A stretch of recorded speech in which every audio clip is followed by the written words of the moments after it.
the pen. 12 rounds of heavyweights between these two great warriors.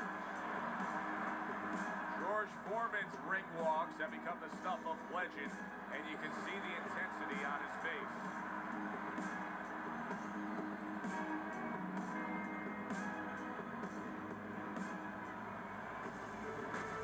Norton's unpredictability belies his ring walk focus. He is ready for action.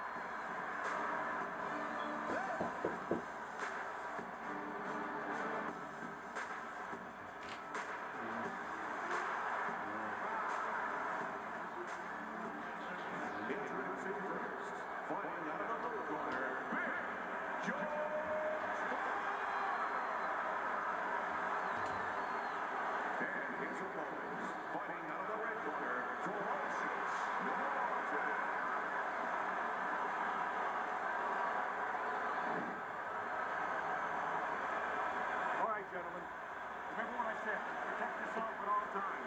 All right? Touch him up. Just the opening round of 12 scheduled for tonight's bout. George Foreman is the personification of a power punch. He is power punching. His opponent says, I can match power with power. But he can't match power on both sides of the plate the way Foreman can. He can get you out with the right hand and the left hand.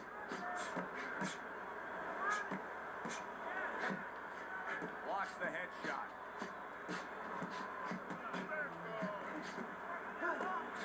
Right on the mark, both guys with the hooks. He took a shot, but he came back with a right hand of his own. You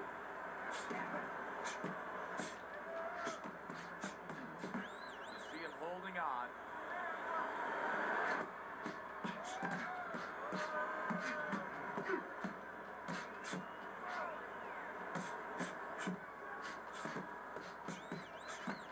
Digging in with uppercuts.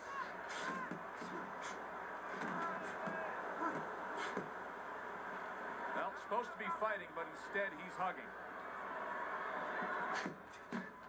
He took a shot, but he gives one of his own. A left hand scores. Neither man slowing down as we have 60 seconds to go in this round. All right, come on, guys. Work it out. Work it out. No holding. Oh, he just misses with that headshot. It's as if they couldn't wait for the opening bell. Going at it right from the start, and we're still in the first round. Good stuff. So it's like watching the Pirates of the Caribbean. Oh! Norton's been stunned.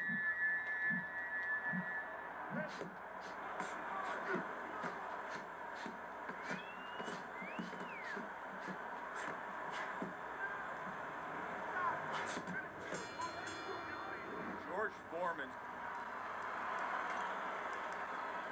punch stats tell the story of that last round, Teddy. He was just the busier man. Yeah, he was the busier man. Not big blows, you know, not real damaging blows, but he controlled the tempo.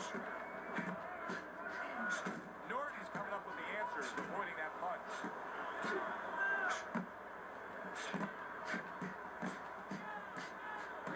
Good job protecting himself.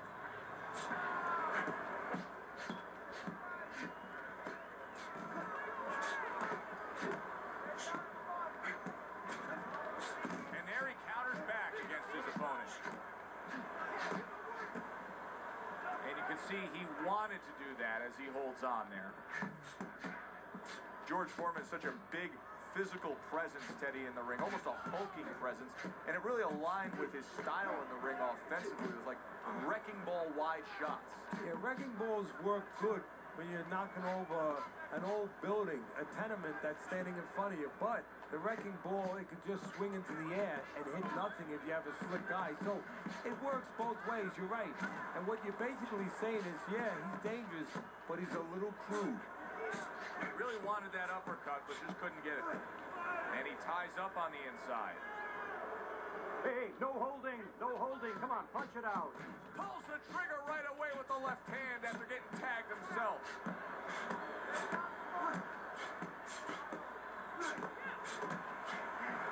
Well, you can see what he wanted to do there, but unable to land that body shot. Nothing there on the punch by Norton. so swiftly able to turn defense into offense. Nice counterpunch. And what you're noticing here is his opponent is starting to be a little wary of letting his jab go, because every time he jabs, he gets caught. Oh! Norton's almost out of it there. He was stunned. He goes down. Oh, he may be close here. Can he survive the round? Foreman's feeling great right now, and why not? He just scored the knockdown, and now he's got that eye. He's got that target, that vision. He knows what he can get after. And there's no reason why he wouldn't have that. Right now, the only thing that he has to be careful that he doesn't have is overconfidence. He doesn't get reckless.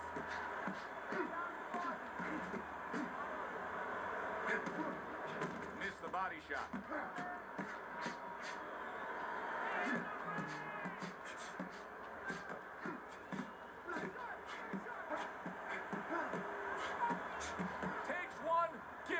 The right hand scores well. No holding.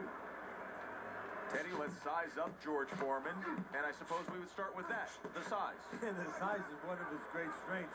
And usually, not always, but usually he knows how to use that size. You know, he'll stand, he'll be set on his feet at a certain distance, and, you know, you think of the power punches with George, you know, the uppercuts, the left hook, the looping right hand, but you know what? He has a really solid sledgehammer left jab. Must be the punch of the day. Both guys bringing home uppercuts.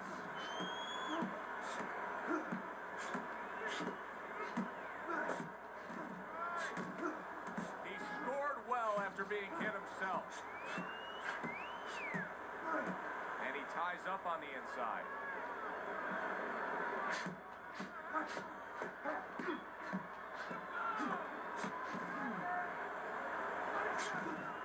Able to defend and then go on the offensive.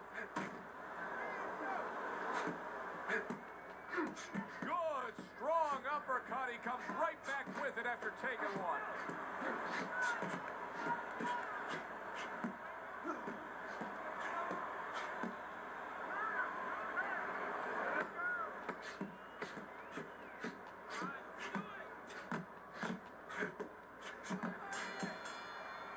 George Foreman's last round is a good example of what can happen when you just stay active. He threw more punches, he landed more punches. You can see the punch stats here, and it really paid off for him. Yeah, what's that old saying? With great power comes great responsibility, and with great punch stats or high punch stats comes danger sometimes. Well, I made that one up. I don't know if there's actually a saying for that. But that's where you got to be careful. Yeah, the punch numbers are real high, but the more you throw, the more chance of somebody catching you as you're throwing. He has to be aware of that. Return to sender. He gives him back one of his own. Nice block.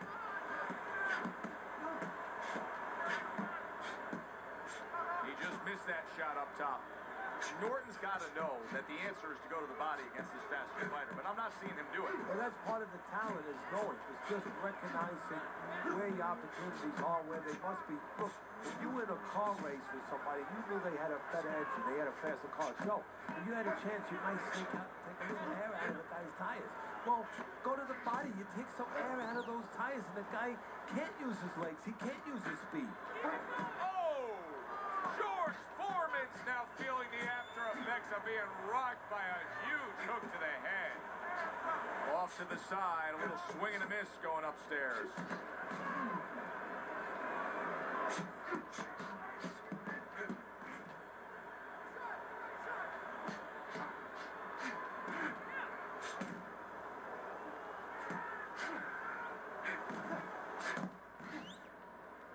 George Foreman blocks that punch.